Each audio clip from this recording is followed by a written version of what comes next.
Hey guys, welcome. So naisip akong gumawa lang ng update video, no.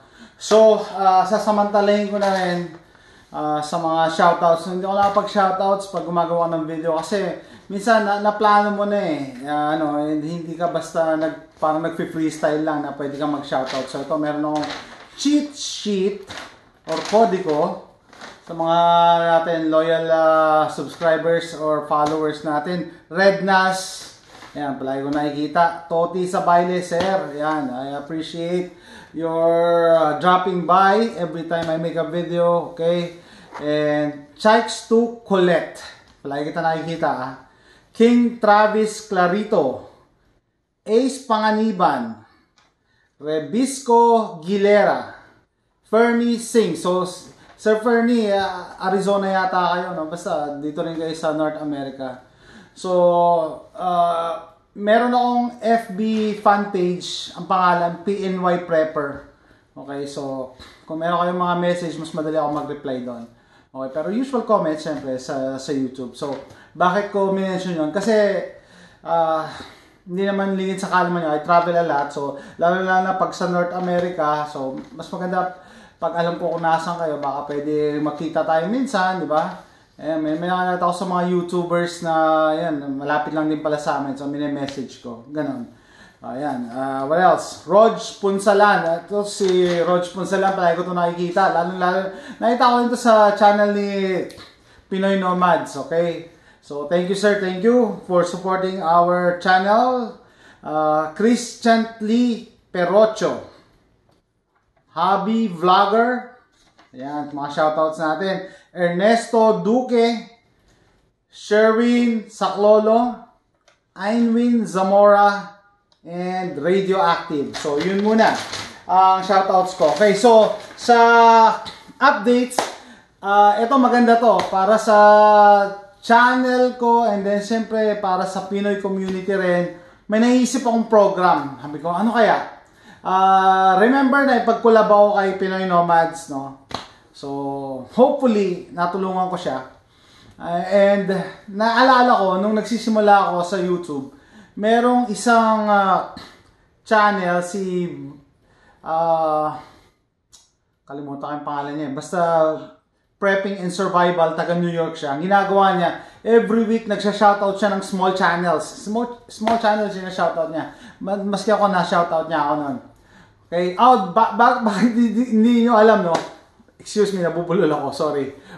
Para sa lahat, FYI, meron pa akong isang channel, yung PNY Prepper. So, PNY Prepper, bakit PNY? Pinoy yun. Tinanggal ko na yung I tsaka O.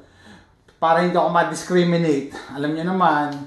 Ayan. So, PNY Prepper. So, yan yung international channel ko. English channel ko, yan, nag-English ako. And then, etong Jose Rizal 2, kin-create ko to. Una kong kin-create yung PNY Prepper. Sabi ko, okay, nag-enjoy ako sa PNY Prepper. Sabi ko, mas maganda siguro kung meron akong Filipino channel, mas nakaka-reach out ko sa mga kababayan ko, mas natuturuan ko sila. Kasi meron din akong mga DIY video. Mas napapasaya ako kasi meron mga travel videos. So, adventure talaga. Okay, and you know, to top it all, shooting videos, gun videos, yan, the likes. Kaya ginawa ko itong Jose Rizal 2 and mas nakakapag-express ako. So, having said that, no matter where I am, Pinoy pa rin ako, no? So, meron ako na encounter din kung sino pa yung Filipino racist eh. Ano daw yung nationality ko? Bakit gusto mo pa malaman yung nationality ko? Parang hindi pa ba sapat to para malaman mo na Pinoy ako? Okay? So, anyway, what else? Bakit ko nasabi yan? Sa Pinoy community, may naisip ako, dun sa ginawa niya, si Prepping and Survival, nakalimutan ko na yung full channel name niya. Yun nga, sinashoutout niya yung mga maliliit na channel. Sabi ko, bakit hindi ko gawin yon dun sa mga ibang Pinoy channels sa YouTube? No? Pero ang gagawin ko, imbis na mag-shoutout lang ako, makikipag-collab ako. So kung malapit, pwede ko silang puntahan. Malapit is drivable, no? Pag malayo, lalo na dyan sa Pilipinas, pwede kami mag-online collab.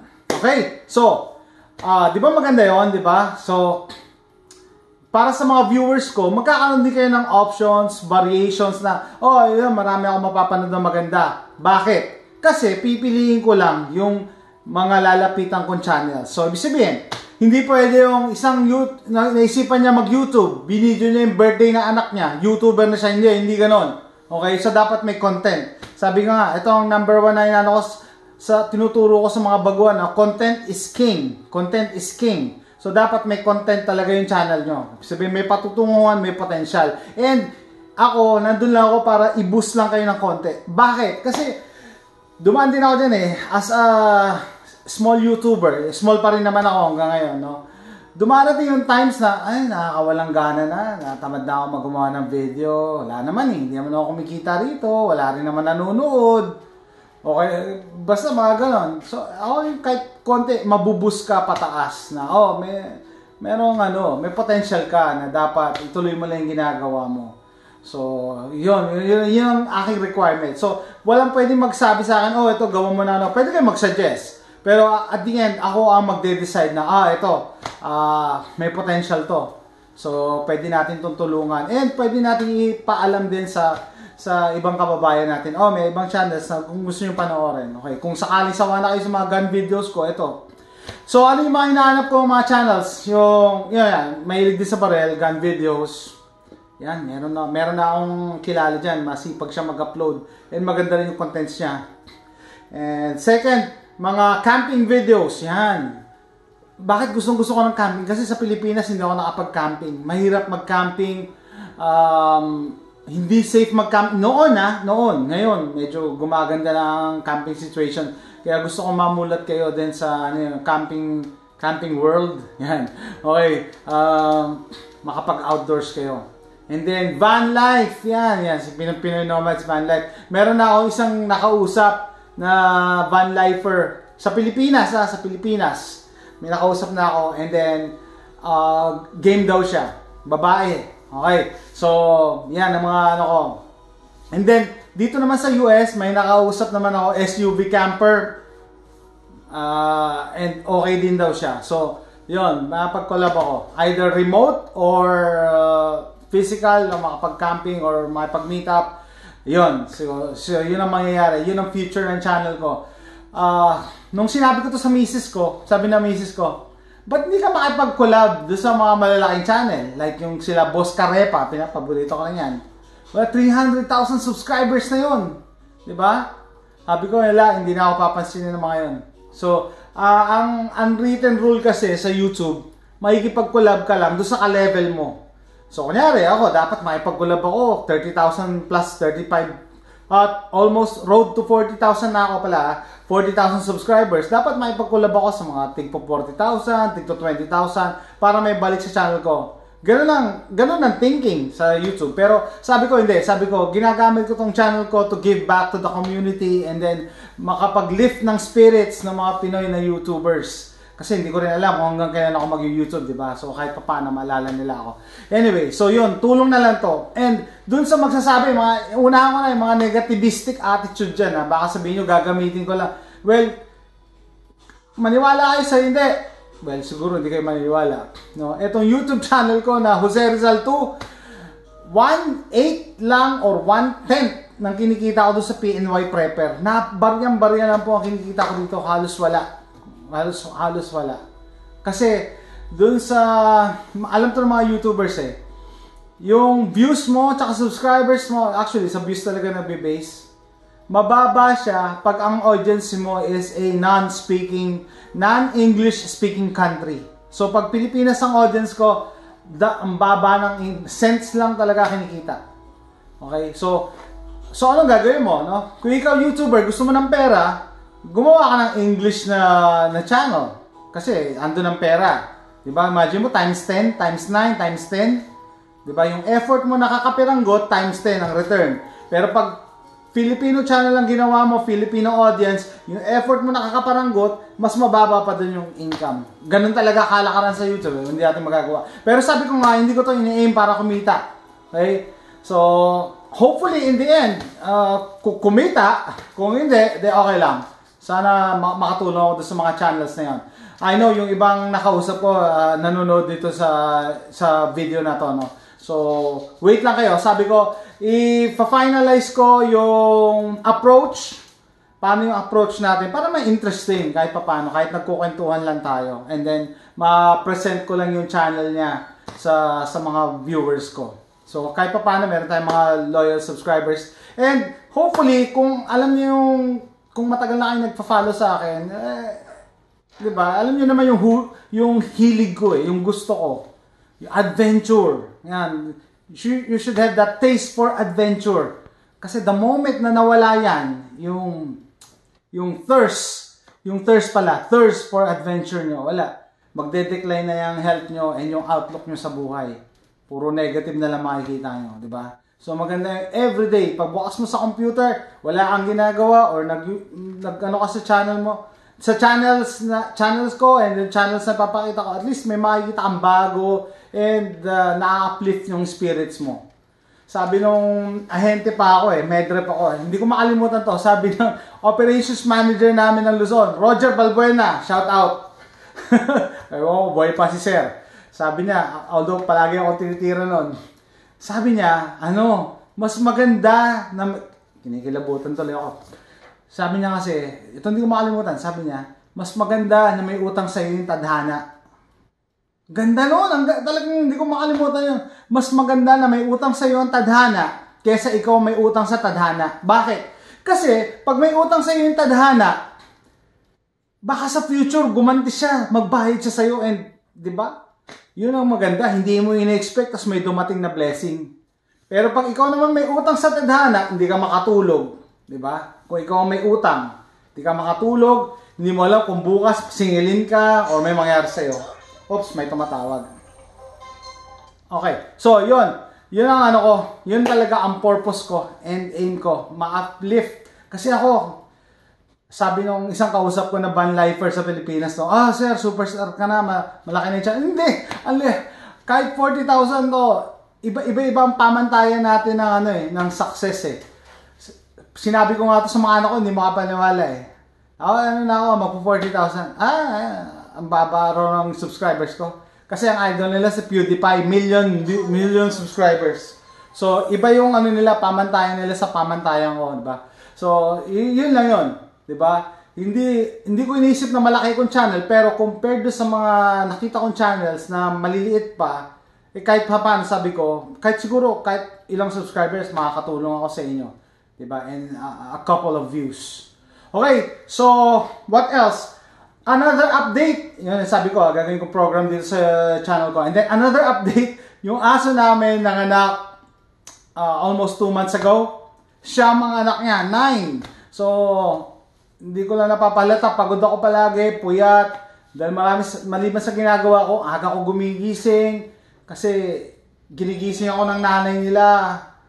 Tumataw na, mga alas 6 pa lang, gigising na ako. Tapos yung pala, ang dumi na ng kulungan, kailangan ko na linisin, kailangan mo pakainin, pag pinakain mo, dudumi na naman. And so forth, 3 times a day, ganyan. And then, buti nga nasisingit ko pang gumawa ng videos. So yan, gagawa na ako ng videos sa mga tuta ko, kung gusto nyo mga cuties, cute puppies, yan, ipopost ko din yan. And what else? Good news, magsasara na kami doon sa lupa, doon sa North Texas. Okay, so tumatakbo na yung papeles niya. So mas maganda kausap to. Mas maganda kausap kasi may ahente, kikita siya. Anyway, so tumatakbo na. Hopefully bago mag-Christmas, na-transfer na sa amin. And then meron na kaming lupa. So ano ibig sabihin nun? Malaking magagawa nun sa channel ko. Okay? Kasi meron akong place to camp. Meron akong place to shoot my guns, air guns, bushcraft, whatever. Okay? So, meron akong lugar na walang makikialam sa akin.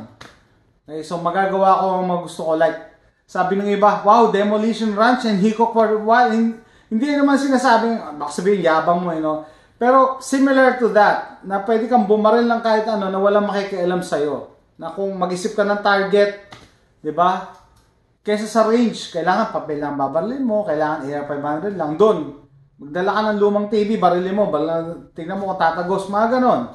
Magdala ka ng mga balon na may tubig, tingnan mo kung tatagos yung 22LR, ginawa yung 22 Flingster yan, mga ganon. Diba? So, sabihin, napakaganda.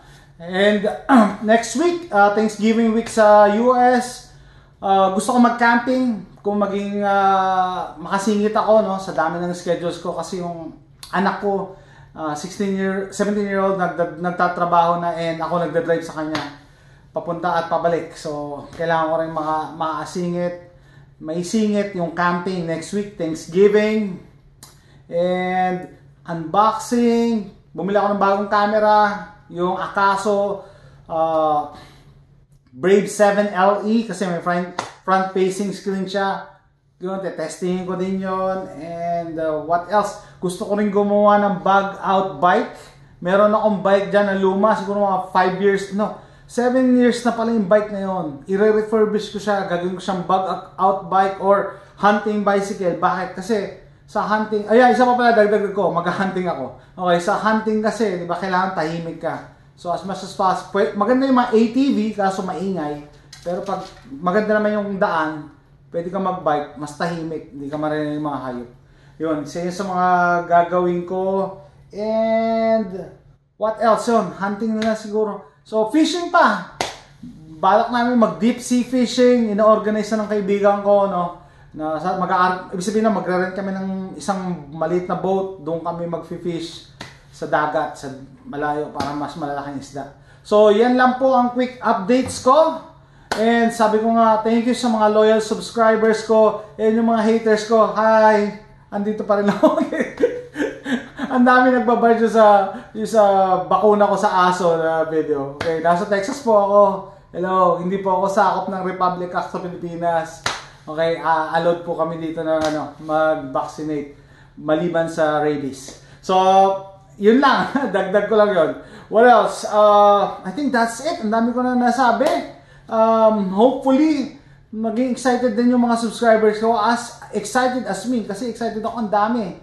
Mas gusto ko, marami akong ginagawa. Sabi nga, naniwala ako dito, an idle mind is the workshop of the devil. Pag wala akong ginagawa, mas kung ano nung kabulustugan na iisip mo. So, that's it guys. Thanks for watching.